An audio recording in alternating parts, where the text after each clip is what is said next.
Home. Well, she has raised her own children and then raised her grandson, Cavaliers forward J.J. Hickson. Marie Myers is here to share some great advice for other grandparents struggling to raise a whole new generation. And also talk about hoping their prayers are answered. And it's a trend that's on the rise. Marie Myers, grandmother of Cavs player J.J. Hickson, joins us with some tips for grandparents who are raising children all over once again. Good morning, Kenny. Kenny, well, they raise their children. Now many grandparents are also raising their children's children.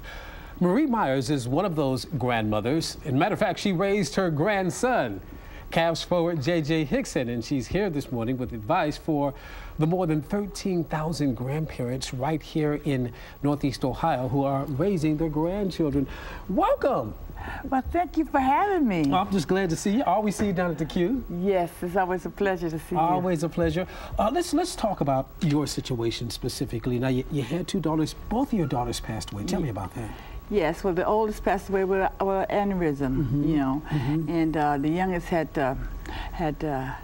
kidney disease. Okay. So, and then I ended up adopting both of my grandchildren. J.J. Hickson being one of those grandchildren. Yes, huh? yes. Wow. Now, how is it raising a grandchild? Personally, I know that as I have grandchildren now, I just don't have the energy I used to have. So how are you able to raise those small children? You know, it takes prayer. It takes prayer, and then God gives you the strength that you need, especially just a regular kid. And then Alta Beast was always sick. My oldest was always, she had sickle cell. Okay. So so she was in a wheelchair, and a whole lot of things was going on with her. But she was very smart, you know. As a matter of fact, she wrote a little pamphlet, like a book, telling where everything. The medicines, about everything she took and how it made her feel and what it does, you know. So it was very interesting. And with JJ, he came and he decided that he wanted to play basketball. Now, how was JJ when you started raising him?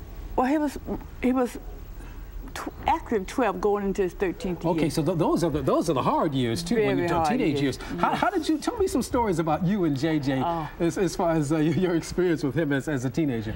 Yeah, well, JJ used to go out to parties and stuff, and he didn't come home. He was supposed to come home, and I'd show up to the parties. You show up at the parties? I show up. I gets like, Grandma, you know you're supposed to be home. Yes. I did this with, when he was in college, I did similar things because you used to show up at the parties when he was in college as well. Well, if he wasn't there, the coach would call me and says, "Where's JJ?" I said, "Well, you don't know where JJ is. He'd be up at another college hooping it up." So I go over and find. He said, "How did you get here?" I go, "Well, anywhere you are, I will find you." Including here in Cleveland, because he plays for the Cavaliers, and you have moved your home from Atlanta here to Cleveland. I moved. That's right. When I moved from Georgia to Raleigh. Okay. When he was in college. Yeah. From Raleigh to Cleveland. Oh, yes. Because I know without guidance, kids are not going to make it. They have to have guidance. With that in mind, you've written a book. It is Tragedy to Triumph, and you talk about 7 strategies for raising a winner. Just a couple of those strategies right now. Yeah, well, first of all, they got to have first of all, they have to have faith. They have to know that they have to know right from wrong. They have to know God. You have to teach them. But second of all, they have to have a goal. You got to have a goal. You got to have a goal. Something to work towards. If you don't have a goal, you don't never know what you're gonna work for. And you have to watch your kid, and you have to support them. You have to support them. You have to, and you can't be selfish when you're raising your kids. You got to give them what they need.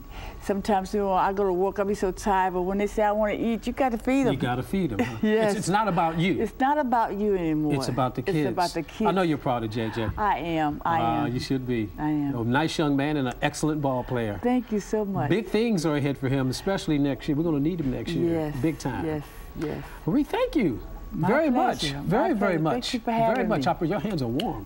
Oh my goodness. You can pick up a copy of Marie's book, Tragedy to Triumph, on June 15th. It'll be out June 15th. Am I right about that? September. September? Yeah. Okay, it'll be out September. All right, but you can hear her speak at Mayor Jackson's Youth Summit, which is going to be at the Cleveland Convention Center next Saturday on June 5th. And it's open to people between the ages of 12 and 18, so a lot of young folks will be there. And if you need more information on that, it'll be on our website, fox8.com. Just click on Seen on TV. The book coming out in September. I look forward to it. No doubt about it. Thank you very much. Yes, and I want to say one thing about the gentleman that's real, Tyrone White. He's been very, very, very instrumental in helping me, and he's very good at That's your pastor? No, he's not my pastor. He's in my church. At the new community? Yeah, but he's a speaker, and he's a speaker, and he knows these things, and he's very, very good at it. So Tyrone White has really got me into writing the book and all these things. And I'm very grateful to him. Well, good luck to you. Thank you very much. All right, right now I want to check in with Todd Minnie, who's standing by the Cyber Center with a look at what's happening in our 9 o'clock hour this morning. Todd, good morning. Wayne, what's going on? Lots going on in the 9.